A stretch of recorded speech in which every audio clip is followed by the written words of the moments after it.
Next in line, we have a session focused on CSR and innovation, two sides of the same coin.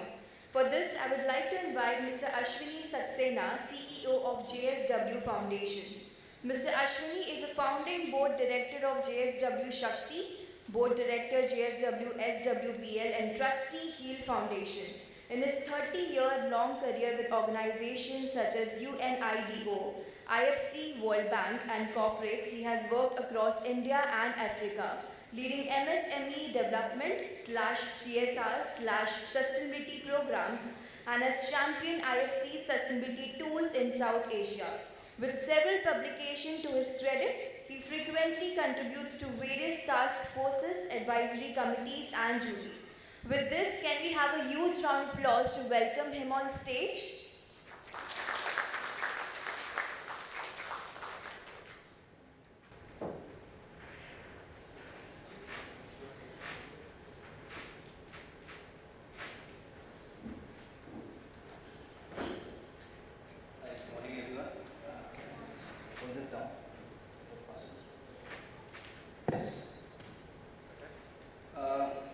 Good morning, and allow me to keep a glass of water for me because my medicines want me to keep on sipping water at some point of time.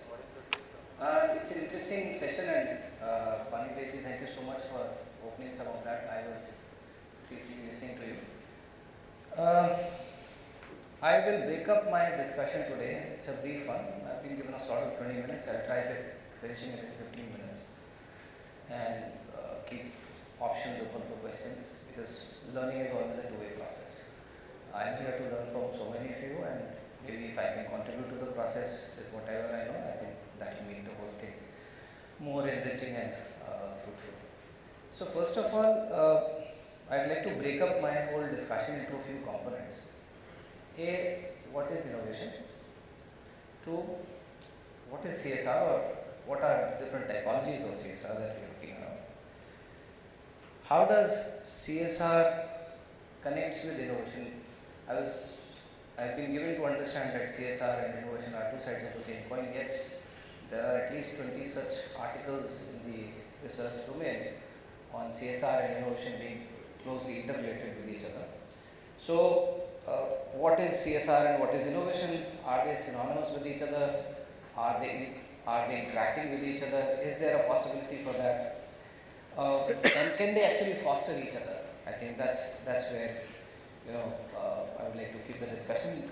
Try giving you some examples from what JSW is trying to do, and we'll open it up for a lot of examples, maybe coming from you people, because you're all representing a variety of institutions, and I'm sure you would be having equally enviable models and examples to give. So what comes to your mind when you use the word innovation? I mean, any raise of hands and any suggestion that you have. One word, just that's what I want, which is synonymous with innovation, or a small little phrase. New. Out of the box. What else? Disruptive. What else? Sorry? Creative. Fantastic. Creative. Sorry? Imaginative. Okay. Fantastic. So we use a lot of words: disruptive, creative, imaginative. What disruptive and all these things? What do they convey? What is the key message that innovation tries to convey? Innovation primarily depends upon that you really want to bring in a change. You want to do disruption. You want to be creative. You want to be innovative. Why? Because innovation per se is the yearning for a change, and obviously a change for something positive. So anything which helps you break up the process the way it is, create a new product the way it has been designed so far. The key underlying yearning is that it should lead to a positive change. And if it is going to lead to a positive change, then obviously CSR and innovation are actually two sides of the same coin. Now, what is CSR? Let's look at what is CSR. Can we have all CSR champions here? So what do you think? What is CSR? Don't bother about the 45, 46 odd words sitting in the lexicon where somebody calls ESG, somebody says sustainability, somebody says CSR, corporate philanthropy, corporate citizenship. I can go on. 40 odd 8 words are there in the lexicon. But essentially, what does that mean? And then let me also probe you a little bit more. What is the difference between CSR and development? Or are they the two sides of the same coin? Let's think. Let's use this beautiful morning to ignite our minds and see what all can we come up with answers which are lying within ourselves. Any thoughts, any suggestions from anyone? Most welcome. Yes, sir, please. Can we get a mic for somebody there? I think it's important for people to kind of engage. Yes, sir, I can hear you. So, sir, CSR is what I believe is a process to achieve a change towards the development. So it's a contributor to the process of development. Can I define it like that? Okay, fair enough. What else? Yes, ma'am, please.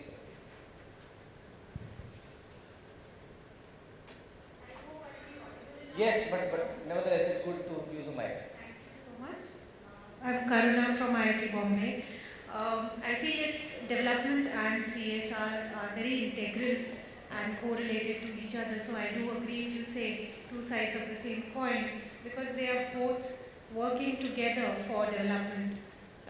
In India specifically, we talk of development on the go now. And due to CSR, there are so many innovations and social responsibility, corporates coming together who are contributing day in, day out. So quite relative to each other. Fair enough. Any further suggestions? Yes, sir, please. I am Arulrai from RTR's Guiding Green Revolution, an associate organization.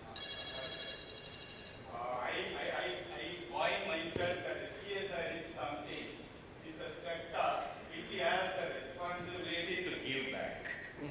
So I consider the CSR stands where we have the responsibility to give back where we have received from the people. That is the concept I coined.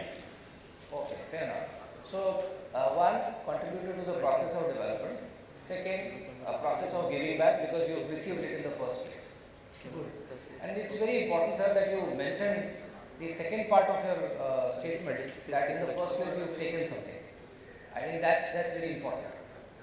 Hello, I am Pavan Soni from Kotak Life. No doubt, CSR is a corporate social responsibility to give back to some society for the development purpose, but I see as a mandatory financial tool legalized by the government to give back to the society. So that is the one way to look at it, to financially contribute, because to do the development, finance is very important aspect. Without money, you can't do the development. And it's good that government has made it mandate to invest in the development process. So I see as a financial tool mandatory by the government. Good, I wanted to hear that because I think, let's first be honest, we have somebody from Tata Trust here. So this country had a beautiful model where a philanthropic institution looks after or is like actually the custodian of a number of business entities below it. I think that's one of the most unique models in the world if we understand it. So to me, I think CSR is not just about compliance. CSR is not just a financial tool, it's about a financial contribution because, and I think you also captured it very well, that CSR is a contributor to the process of development. It is not synonymous with the development, it's a small little, I would say, drop in the ocean when it comes to contributing to the process of development. And if so is the case, then CSR has two roles to play. One, I think the statutory requirements that we talked of giving back, and when you take back and give back, I think you are also talking about a relationship. And so therefore CSR is a process by which you go between the agreed need continuum to make sure that whatever are the needs are taken care of, whatever are the greeds are kind of subdued or answered, to make them more rational. And therefore it looks at a number of ways in which it can create a synergetic relationship between the business entity and the entire ecosystem or the environment around it. And this relationship could be physical in nature, or what Mr. 𝗂𝗧𝗧𝗧𝗧 was talking about, resource efficiency, raw material availability and all those aspects. That becomes sustainability for business. When you start engaging with the communities, you start calling it as social responsibility or social sustainability. And when you go into the next radar and you start becoming more contributor to the process of development, that's where the innovation piece starts kicking in. That's the point where you start looking at CSR as a tool to solve larger problems than what it can. And perhaps you may agree or disagree with me, but it's a most suitable vehicle to bring in a change because it has the capacity to innovate, it has the capacity to experiment. I think within innovation, experimentation is inherent. The whole process of innovation is about looking at what do you want to change, what are the options available, how do you bring that change, how do you try it out, pilot it out, and how do you scale it up and then measure it. I think that's the whole process of innovation. And typically, if you ask me, all of us who are in the CSR space, what do? We do exactly almost the same. We try piloting a small little project somewhere, we see that it makes an impact, and we try to scale it up. And given the diversity and complexity of a country, we then figure out how this project can be replicable in different parts of the country and how it can solve a number of problems. So CSR has a compulsion also to be innovative. The compulsion is because the resources are limited. Your 2% will never change the needle of the development process. Expectations would be myriad in nature. You will have internal stakeholders to manage. You would have external stakeholders to manage. So therefore, you have to be innovative because all these divergent set of stakeholders that you have to manage, the kind of complexities that are there at your disposal, and unlike a plant process where every single parameter is within your control and a SCADA controlled environment can actually take care of most of the processes, here everything is super dynamic. So you have to be innovative whether you like it or not. And innovation is not a big word, it is just about, as we discussed a few minutes ago, it's about having that creativity to bring in a change, be desirous of bringing in a positive change, and making sure that we try out a number of alternatives. We look at various options to address the issues at hand. And so therefore, the lens that we need to keep in mind is that CSR is about giving solutions. So solutions for perpetual dependencies or solutions for creating something more transformative, which is going to have its own life on its own. So innovation talks about curiosity. And I am using these keywords because that's very important. When we do CSR, are we curious enough to find out the underlying answers? Are we curious enough to find answers to those questions that we find? So curiosity, I think, is one element which is really significant if you are doing CSR because that's going to help you innovate. I think curiosity is one element that I find very interesting. Desire to change, we all discussed. Improvise, experiment, and try out alternatives. So what we discussed is that CSR is a other side of the coin of innovation. Second, it does need to foster each other. Innovation would create good opportunities for CSR programs to be more effective and impactful. And obviously, innovation is the underlying current by which you can actually do CSR programs. I would now move on to the idea what drives innovation. Because if we understand that CSR and innovation are two sides of the same coin, and yes, innovation is a good ingredient for doing CSR work, then what drives innovation? If we can understand that, I think that would open up a lot of opportunities for CSR programs to be impactful. So again, can I have some few suggestions from you?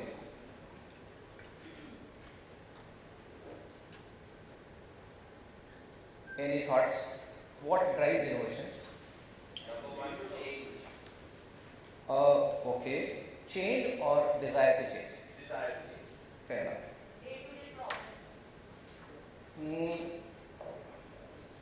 You want to look at the problem or you want to look at the solution? So solutions to problems. So that's an So there are various types of innovations. You can have a disruptive innovation or you can have an incremental innovation. So the thing that you are mentioning is solving the problems. Problem solving is a day-to-day effort in all things that we do in our life. So we all do some incremental innovation every day. The child learns how to brush his teeth, and that itself is an innovation, how to hold the handle of that toothbrush, and figures out his own way of his clumsy little fingers to see, how brushing teeth, which is a very routine day-to-day basis activity, is kind of mastered by that child at 3 formative years. So yes, problem solving. What else? To save time. You cannot be happy with status quo. Yeah, so the desire to change, maybe.